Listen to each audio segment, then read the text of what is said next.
96년이 안 나오고 왜 92년인가 설교를 듣다 보면 알게 되실 거예요.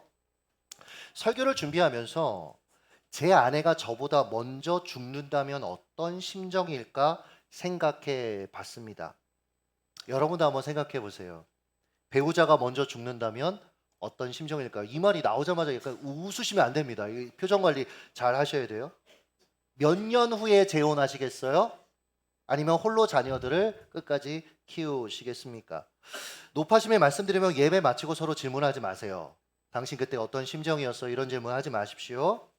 혹시 배우자가 그래도 묻는다면 하늘이 무너질 것 같다. 나는 끝까지 혼자 살 것이다. 이렇게 여러분 대답하시면 가정을 지킬 수 있습니다.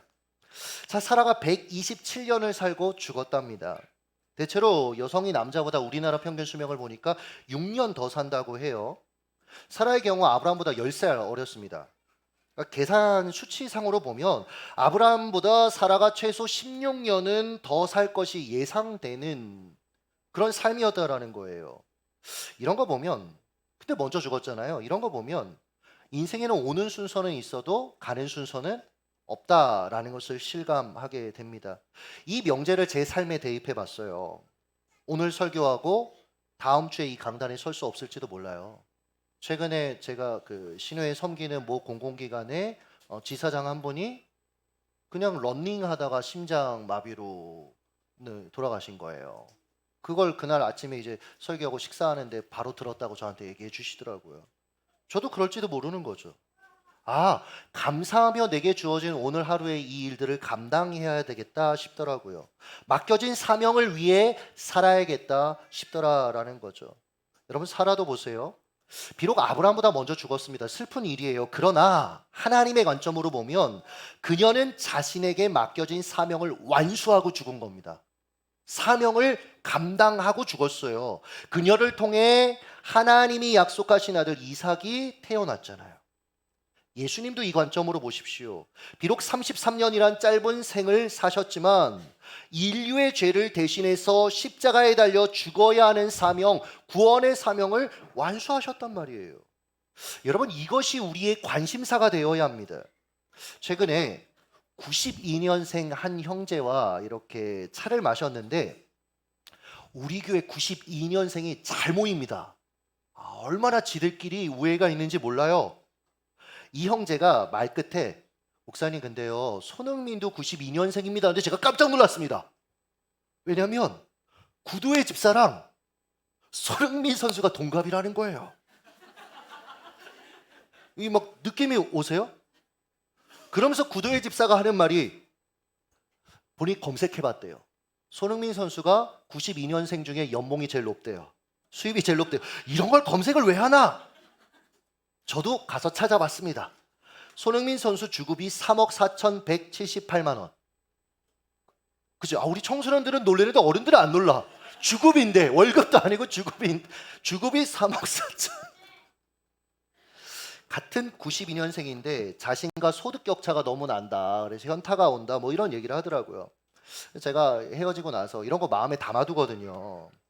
구도의 집사한테 카톡을 날렸습니다. 그대가 손흥민 선수보다 위대한 몇 가지를 적어봅니다. 1. 해외 선교의 헌신. 2. 낙도 선교의 헌신.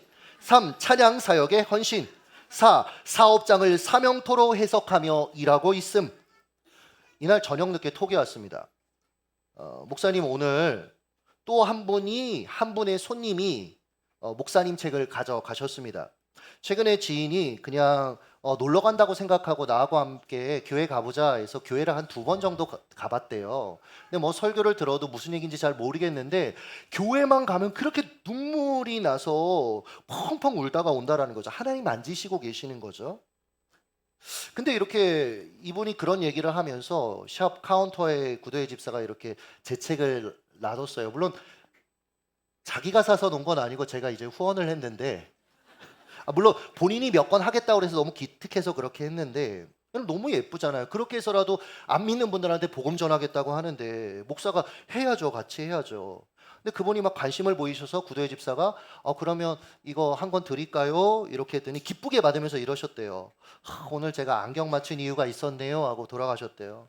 그래서 본인이 그분 위해서 기도하겠다라고 얘기를 하더라고요. 위대한 하나님 나라의 92년생. 그리고 마지막으로 이렇게 보냈습니다. 아내에게 복음을 전했음. 이거보다 대단한 게 어디 있습니까? 그래서 제가 이렇게 선포했어요. 그대는 하나님 나라의 위대한 92년생입니다. 우리 92년생들 한번 따라해 보겠습니다. 나는 위대한 하나님 나라의 92년생입니다. 92년생입니다. 92년생들. 그럼 이제 다른 분들이 섭섭할 것 같아서 더세움 공동체 최연장자가 진영래 권사님인데 39년생입니다.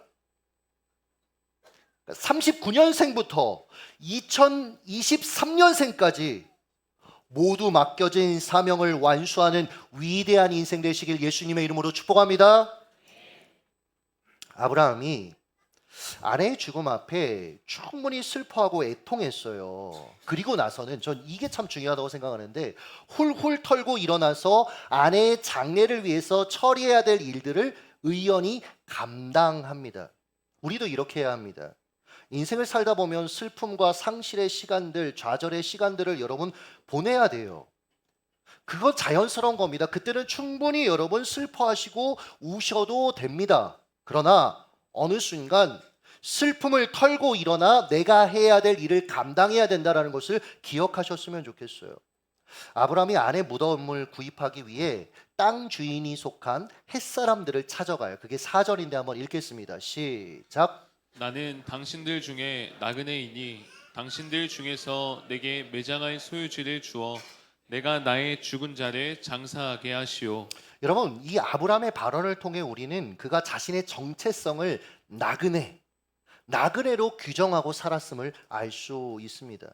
이게 당연한 게 아니에요. 그는 가나안 땅에 이주했지만 거기서 성공한 사람이었습니다. 큰 재산을 모았습니다. 막강한 사병도 거느리고 있어요. 그러나 그는 여전히 자신을 나그네로 생각하며 살고 있다는 거예요. 그래서 사라의 시신을 매장할 땅을 사야 할 상황이 될 때까지 수십 년 동안 가나안 땅에 자기 명의의 부동산이 없었던 거예요. 우리도 이렇게 살아야 합니다. 비록 우리가 이 땅에 속하여 살아가고 있지만 내 정체성은 하나님 나라 시민이다. 이걸 기억하며 살아야 된다는 거예요. 나그네로 이 땅을 사는 과정에서 물론 우리가 여러분 하나님 앞에 최선을 다한 그 삶의 열매로 집도 살 거고 자녀들도 얻게 될 것입니다. 그 외에도 이 땅에서 많은 것들을 성취하겠죠. 그러나 이 땅에서 얻은 것이 내 인생의 전부이다? 아니요.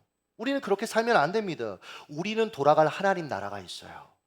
하나님 나라에 우리의 상급이 있다라는 거죠. 한편 그가 나그네 정신으로 사는데 삶의 구조도 한몫하지 않았나라는 생각을 해봅니다. 그는 여러분 아시다시피 유목민이었어요. 유목민. 목축을 위해 여기저기 옮겨 다니는 삶의 패턴을 가지고 있었다라는 거죠. 피곤한 인생 같죠. 왜냐하면 사람은 정착하고 싶어 하잖아요. 그러나 이런 삶의 구조가 그를 하나님 앞에 더 강하고 유연하게 만들지 않았나 저는 추측을 해봅니다. 유목제국이죠. 돌궐을 부흥시킨 명장 톤유크크의 비문에 보면 이런 말이 있어요. 굉장히 인상 깊었습니다. 성을 쌓고 사는 자는 반드시 망할 것이며 끊임없이 이동하는 자만이 살아남을 것이다. 칭기스칸 역시 후손들에게 비슷한 맥락에서 경고했죠. 내 후손이 비단 옷을 입고 벽돌집에 사는 날 내 제국은 멸망할 것이다. 반면에 여러분 칭기스칸에게 멸망당했던 중국의 금나라를 생각해 보세요. 만리장성이 자신들을 보호해 줄 것이라고 믿으면서 살았습니다. 그러나 오히려 자기 발전을 제한하고 우물한 개구리가 되게 하는 감옥이 되고 말았다는 걸 역사를 통해 우리가 보고 있지 않습니까? 이 개념을 모든 영역에 우리가 적용할 수 있습니다. 개인도요, 사업가도요, 나라도요, 교회도요, 어느 정도 성공하기 시작하면 만리장성을 쌓고 싶은 유혹에 빠지게 돼요. 빨리 좋은 건물 짓고 조직을 갖추고 싶어 하는 거죠. 이해는 됩니다. 왜냐면 피곤하잖아요. 이제 좀 쉬고 싶겠죠. 기대고 싶겠죠. 안주하고 싶을 겁니다. 그러나 여러분 기억하십시오. 안주하면 썩습니다. 절대 그 수준 유지 못합니다. 무조건 퇴보예요, 여러분. 최근에 부끄러운 얘기인데 언젠가 이 건물에서 우리가 나가야 될 일들이 생긴다. 그러니 미래를 대비해야 된다라는 생각에 사로잡혔었습니다. 생각은 자연스럽게 땅을 구매하거나 만약을 대비하느라 저축해야 된다. 어느 정도 재정을 모아야 된다. 이런 생각이 드는 거예요. 그럼 내년에 좀 재정을 아껴서 저축을 해야 되나? 이게 말은 좋은 표현인데 결국 비용이 가치나 사역보다 앞서서 판단된다라는 의미입니다. 사역이 위축되는 거죠. 수준이 결국은 내려가는 겁니다. 이 과정에서 한 가정과 식사를 이렇게 하게 됐어요. 자매가 저한테 그러더라고요. 목사님, 저는 더세움교회 아니었으면 벌써 친정에 가서 살고 있을 거예요. 우리 교회 너무 좋대요. 이렇게 다양하고 수준 높은 프로그램을 하는 교회가 어디 있니에요. 여러분, 목사님 제가 봐도 그렇습니다. 우리는 여러분 수천 명 성도가 모이는 교회 그 이상으로 사실은 사역하고 있습니다. 그리고 전문가가 사역하고 있습니다.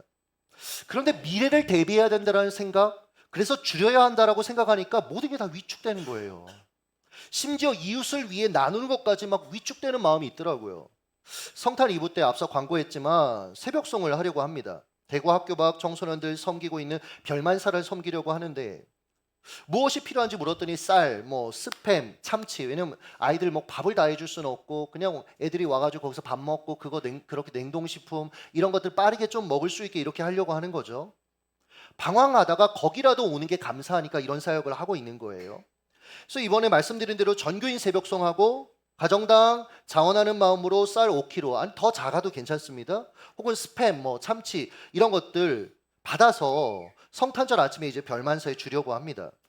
그리고 아이들은 성탄절에 이곳저곳 방황하면 안 되잖아요. 얘들 또 범죄에 노출되면 안 되니까 모아다가 명륜진사갈비 맛있게 이제 제공하려고 합니다. 근데 대표님이 처음에 대표님 애들 몇 명 정도 올까요? 그랬더니 8명 정도 처음에 얘기하셨거든요.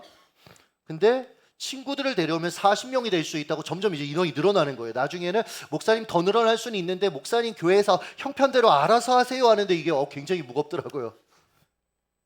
교회의 미래를 위해 저축해야 된다는 생각을 갖고 있는 사람이 이 얘기를 들으니까 어떻게 해야 되지? 자, 그러고 있더라고요. 근데 2주간 수요 기도했대. 그러니까 여러분 기도의 자리는 너무나 중요해요. 수요일 날은 좀 나와보. 특히 자녀들 데리고 나와보세요. 여러분 자녀들이 이 시간을 통해서 기도하는 것들이 여러분 훈련돼요. 그리고 이게 경험이고 추억입니다. 좋은 추억 여러분 주시려고 아이들 좋은 데 가시지 않습니까? 여러분 가장 좋은 데가 기도하는 자리일 수 있어요. 정말로. 흔들릴 때 그게 날 잡아준단 말이에요. 그래서 여러분 좀 저는 우리 부모님들의 아이들 졸려도 막 데리고 나오고 이랬으면 좋겠다는 마음도 사실은 있는데 수요 기도회 때 하나님이 저를 책망하셔서 제가 그날 펑펑 울었거든요. 통영아, 네가 어려운 이웃을 섬기기 위해 밥을 굶어 본 적이 있니? 자식 교육을 못 시킨 적이 있니? 너네 더세움교회가 이웃 섬긴다고 너네 할 거 못한 거 있니? 제가 할 말이 없네요. 너무 회개가 터져 나와서 펑펑 울었어요. 이런 기간을 홀로 보내던 중에 지난 목요일입니다. 릭 워렌이 교회 건축과 관련돼서 한 말을 제가 이렇게 우연히 읽게 됐어요. 순간 복잡한 생각이 일소됐습니다. 세들백 교회가 성도 수 10,000명이 될 때까지 건물을 갖지 않았대요. 왜? 처음 알았습니다. 이 기간 이사만 79번 했답니다. 안 놀랬죠? 79번 이사했대요. 이렇게 얘기하셨어요. 릭 워렌이. 교회들이 건축을 너무 빨리 합니다. 건축을 빨리 하면 하나님이 부어주실 것을 담는 부대가 유연해지기 어렵습니다. 유연해지기 어려운 거예요. 오히려 한계를 지어버리니까 안주하려고 하니까 가끔은 갑작스럽게 교회를 옮겨 다녀야 했답니다. 그러니까 지금처럼 뭐 카톡 이런 게 없던 시대니까 미처 소식을 듣지 못한 성도들을 위해 지역 신문에 광고를 냈대요. 교회가 여기로 이사하니까 여기로 오세요. 유목민 정신이죠. 유목민 정신. 결과적으로 이 유목민 정신이 그들을 하나님 앞에 유연하게 했고 강력한 사역을 감당하는 교회로 성장시켰던 거예요. 여러분 큰 교회들은 많죠. 그러나 다른 성도들에게, 다른 교회들에게, 사회에게 영향을 미치는 교회들은 많지 않아요. 저는 더세움이 이랬으면 좋겠습니다. 생각해보면 여러분 우리가 돈 한 푼 없이 하나님의 은혜로 시작된 교회예요. 김성환 장로님 가게에서 예배드리면서 시작했습니다. 교육자들이 일할 공간이 없어서 식당 한쪽에서 일하면서 여기까지 온 교회입니다. 여러분들 지금 생각해보면 성도들 오면 책 다시 다 치워서 밑에다 놓고 계속 이렇게 살았어요. 비가 오면 물이 본당까지 차올랐고 웃으면서 물을 퍼내면서 여기까지 온 교회입니다. 추운 겨울 전도하겠다고 핫팩 양주머니에 넣고 헌신하면서 여러분 여기까지 온 교회예요. 여전히 우리 더세움 공동체가 이렇게 도전하는 공동체였으면 좋겠습니다. 주신 물질, 주신 자원, 사역, 그리고 구제하는 데, 선교하는 데 사용하는 공동체였으면 좋겠어요. 혹시 여러분, 제가 이번에 마음을 단단히 먹었거든요. 천막에서 예배하는 순간이 온다면 공터에서 예배하는 순간이, 제가 이미 다 계획을 짜놨습니다. 공터에서 예배하면 여러분 차에서 예배 드리세요. 저희는 밖에서 추운 데서 할 테니까. 할 수 있는 방법은 너무 많더라고요. 그럼 야 이게 낭만이지 않냐 하고 예배할 수 있는 교회가 되었으면 좋겠어요.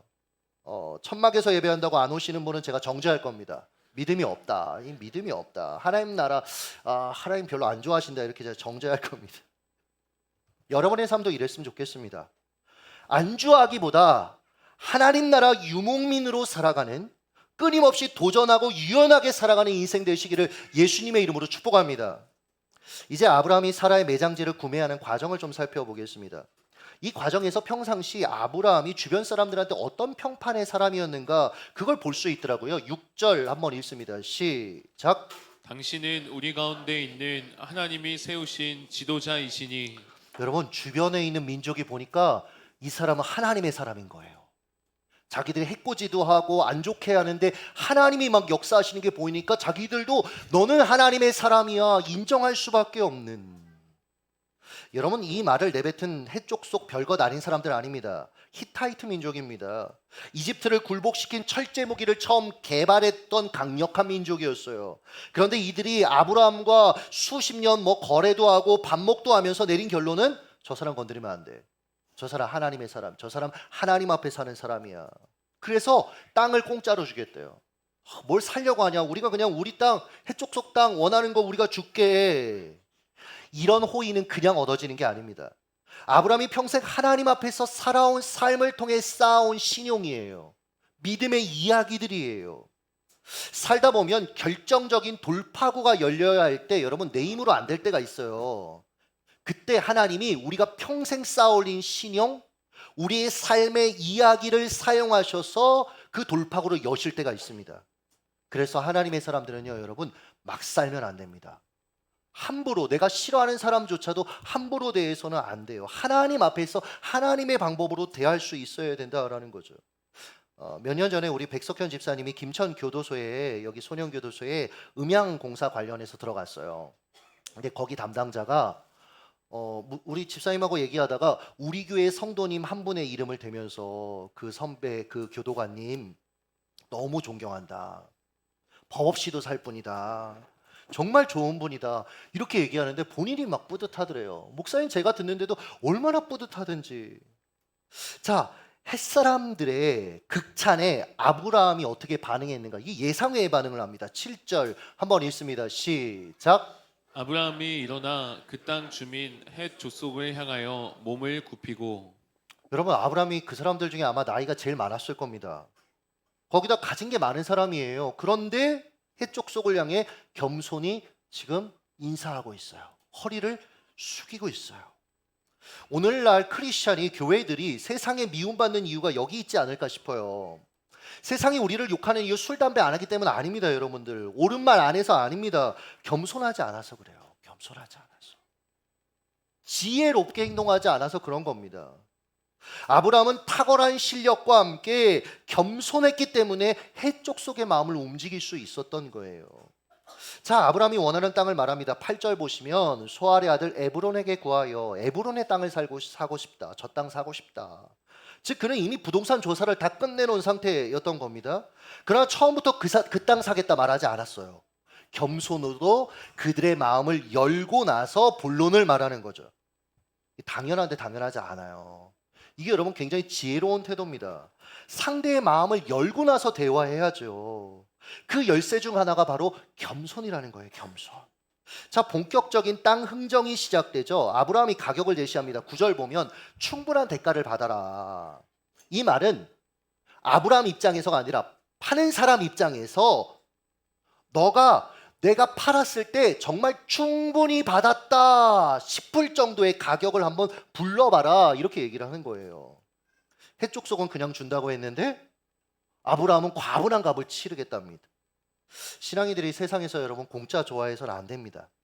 세상 사람들보다 더 값을 지불할 줄도 알아야 돼요. 더 섬길 줄도 알아야 되는 겁니다. 최근에 우리 교회 자매들이 커피숍에서 이렇게 차 마시고 있고, 저도 이제 구도의 집사하고 같이 밥 먹고 차 마시러 딱 갔더니 거기서 먼저 차를 마시고 있더라고요. 그래서 반갑게 인사했습니다. 그리고 나서 이렇게 제 거 먹을 거 시키고 앉아 있는데 이렇게 테이블을 보니까 간식이 없어요. 디저트가 없어요. 자매 넷이서 아마 회사 점심시간이 나온 것 같은데, 그래서 목사잖아요. 그래서 이제 디저트를 시켜서 갖다 줬죠. 저는 그냥 호의로 이렇게 한 겁니다. 우리 성도를 섬기려고. 근데 나중에 보니까 거기 있었던 우리 교회 자매 말고 다른 자매가 나 그거 사실은 먹고 싶었다고.